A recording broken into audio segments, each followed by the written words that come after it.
You're listening to the Hustle Podcast with Justin Harrison. So my first question to you is, I have different income streams in my business. Yeah.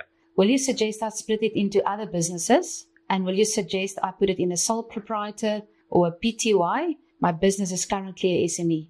So I would say there's probably no solid reason to split the income at this point.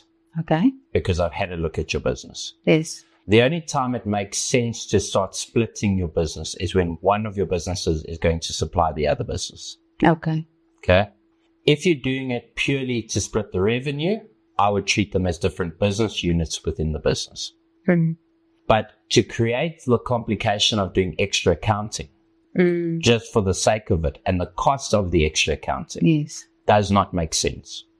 So I suppose I'd put a question back to you. Why do you want to separate the money? Why do you want to separate the income streams?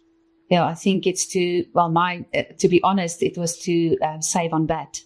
So I don't think that's a good enough reason. Okay. I think what you're going to potentially save is worth more of a headache. Keep it simple, keep it light, and then just run separate P&L reports for each part of the business, but under one actual company structure. Okay, like a holding company. Like a holding company. So treat your company like a holding company, and for the different divisions, just look at them differently. Okay. Perhaps have a separate bank account for them. Okay. Under the main business, right? And then you know exactly what to expense from there, you know exactly what to report on from there, and you can treat it like its own profit center. I see. Until it gets to a point where it warrants being on its own.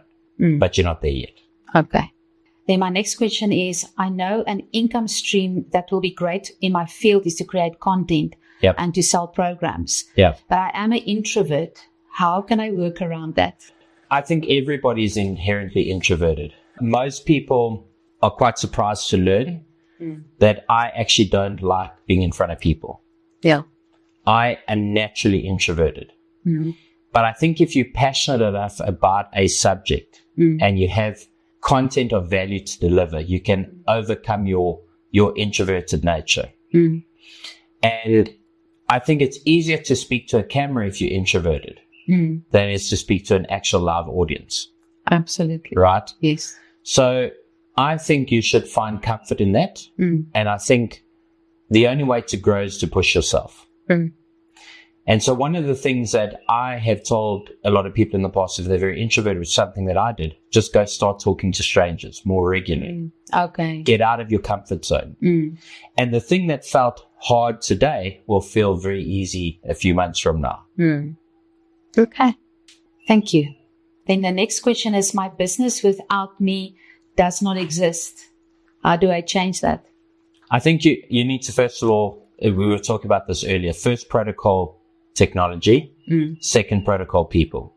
So whatever you can systemize and automate, do that as much as possible. Then it's about getting enough money together in terms of profit to be able to employ people to take care of a lot of the day-to-day running. Yes. As an entrepreneur, you want to eventually not be part of the machinery. You want to eventually direct the machinery. Yes. But there is no business in the world, even in passive income, where you will not have involvement. Sure. Even as a retired person, you're still going to have to look over your money. Sure. There's no ever totally disconnecting. No. But in terms of being part of the day-to-day machinery, first see what you can automate. Secondly, make enough money to put good people in. And then have good policies and processes in place so that you have the confidence that they'll do their job properly. Because there's nothing worse than putting somebody in and they stuff it up. Absolutely. Right. So whilst you're doing it yourself, document the process so that you can hand it over to somebody else. Okay, I see what you mean. You need to literally have a training manual. My advice around people is hire very slowly, fire very quickly. Oh, yeah. I agree. Because the human element, especially in a predominantly female-led business, there's a lot of estrogen in the air. Running around. Absolutely. Okay. Thank you. So then my last question is, I did train other people to do what I do in the past, and then they take this knowledge, open their own businesses, 10 minutes away from me. How can I do this different? You're never going to solve that problem completely. So my view is you might as well have a hand in the machinery. You're going to bring people into your business. They're going to see what you're doing. They're going to see the money you make. And ultimately, they're going to want to go out and do it for themselves. So then the question is, do you get angry and bitter about it? Or do you say, hey, maybe there's an opportunity here? Maybe the opportunity is to train. Maybe the opportunity is to franchise. Maybe the opportunity is to supply product. Maybe the opportunity is to provide specialized services on top of what they're currently going out there and providing and work together. Yes. So instead of seeing this, what you would deem competition, as adversarial, see it as an opportunity. Okay. My greatest collaborations come from people who are in direct competition to me. Okay. In my industries and my businesses that we're in, a lot of them are very close-knit industries. There's not a lot of people doing what we do. And it can feel very threatening when people plagiarize you and copy you. But over the years, I've developed a resilience to go in and turn those into partnerships. Okay. See what you mean.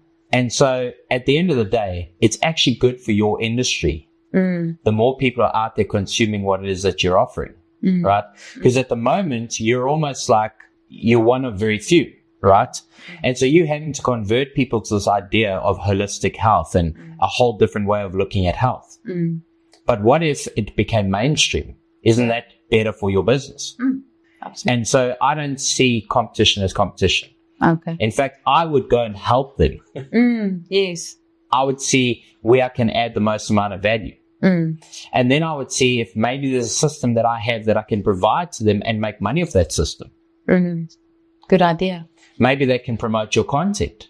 Maybe they can use your content. So there's great, like, competition to me is an opportunity for collaboration. And unfortunately, it's a South African mindset. We don't want to share. Absolutely. That is so true. Like, I'm sure that when that person went off, you felt very threatened. I did. Yeah, I did. And angry. And how dare she? Absolutely. I'm guessing it was a she. It was a she. How dare she, right? Yes. Instead of going, hey, well done for going on your own. I'd like to be part of your journey. How do I support you? How do we work together? And then when you see each other in town, you don't have to dodge each other. How do we collectively grow this industry? Okay. If you think about any industry, they've got industry bodies, right?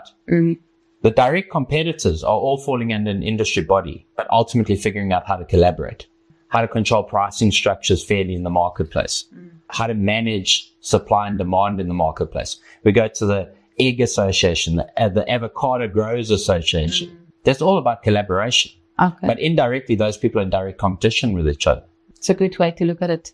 Thank you. If you found value from this episode of the Hustle Podcast, please be sure to hit that follow or subscribe button depending on the platform that you're on. And if you are finding value from the content that we're putting out here in the podcast, please be sure to leave us a rating on your favorite podcasting app.